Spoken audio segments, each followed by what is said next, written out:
आज या ठिकाणी महापालिका आढावा बैठक संपन्न झाली आणि गेले काही दिवस कलेक्टरांकडे आणि आज महापालिका आयुक्तांकडे आढावा बैठक होती। एकंदरीत पाण्याची व्यवस्था सोलापूर शहरात असेल किंवा आता पावसामुळे जे लोकांची घरं तुंबतात, लोकांच्या घरात पाणी येत आहे, रस्त्यांची अवस्था जी वाईट झाली आहे, एकंदरीत त्याबद्दल ही मीटिंग होती। आणि मागच्या 2.5 वर्ष महापालिकेत निवडणुका नसल्या कारण, लोकप्रतिनिधी महापालिकेत नसल्या कारण प्रशासनावर एक जो दबाव असला पाहिजे तो दिसून येत नाही आहे आणि म्हणून ही मीटिंग होणं महत्त्वाचं होतं। कारण वारंवार जर अशी मीटिंग होते एक दबाव राहतो, नाहीतर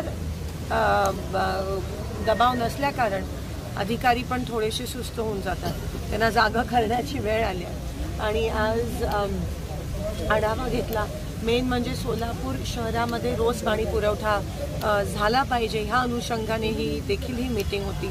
नोव्हेंबरपर्यंत आपली जी दुहेरी पाईपलाईन आहे त्याचं काम पूर्ण होत आहे असं आम्हाला आश्वासन तरी आता शब्द दिला आयुक्त मॅडमनी आणि त्याच्यानंतर जो आपला पाण्याचा प्रश्न आहे तो बऱ्यापैकी कायमस्वरूपी मिटेल। पण आता नाले साफसफाई झाली पाहिजे, ज्या प्रमाणात व्हायला पाहिजे होती मेच्या पहिल्या आठवड्यात ती झाली नाही आहे। म्हणून काल परवाच्या पावसात आपण बघितलं की खूप मोठ्या प्रमाणात नुकसान झालं, लोकांच्या घरात पाणी आलं, तर ती नाला साफसफाई पुन्हा एकदा झाली पाहिजे हे आपण आदेश या ठिकाणी आपण दिले आहेत।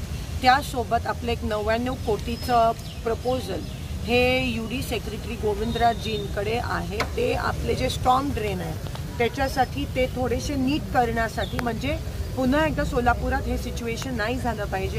तर गोविंदराजजींशी बोलणं झालं की ते आम्हाला ताबडतोब करून द्या, तुमच्या टेबलवर त्याला मान्यता प्राप्त करून द्या आणि एक 433 कोटीचं जे देखील ड्रेनेजचं प्रपोजल त्यांच्या टेबलवर आहे UD सेक्रेटरी।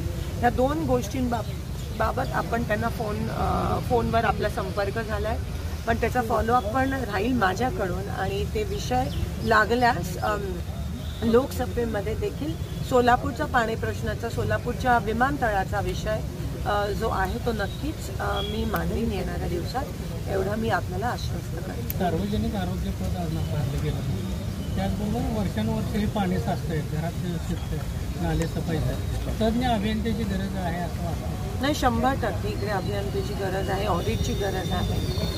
तुम्हाला माहिती आहे की काडादी चाळीचा जो विषय होता तिकडे त्या रस्त्याचा, तो आपण मागे लागून तो आता सुटला आहे। तर दबाव असणं गरजेचं आहे, प्रशासनावर लोकप्रतिनिधींचा पण दबाव असणं गरजेचं आहे। मागचे काही दिवसापासून इलेक्शन नसल्या कारण आणि योग्य नेतृत्व सोलापूरला सेंट्रल गव्हर्नमेंटमध्ये किंवा मंत्र्यांच्या माध्यमातून, पालकमंत्र्यांच्या माध्यमातून नसल्या कारण सोलापूरचं खूप मोठं नुकसान त्या ठिकाणी झालं। आता त्याची भरपाई होणं महत्त्वाचे, कामाला लागणं गरजेचं आहे।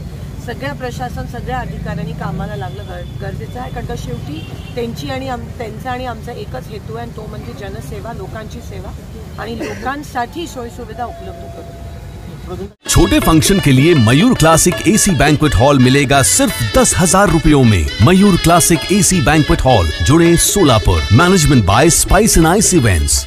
Jayesh Derby collection, cotton, linen यासह अनेक ब्रँडेड कंपन्यांच्या शूटिंग शर्टिंगसाठी जयेश दर्बी कलेक्शन, 7 रस्ता मोदी पंकाविहिरी जवळ सोलापूर।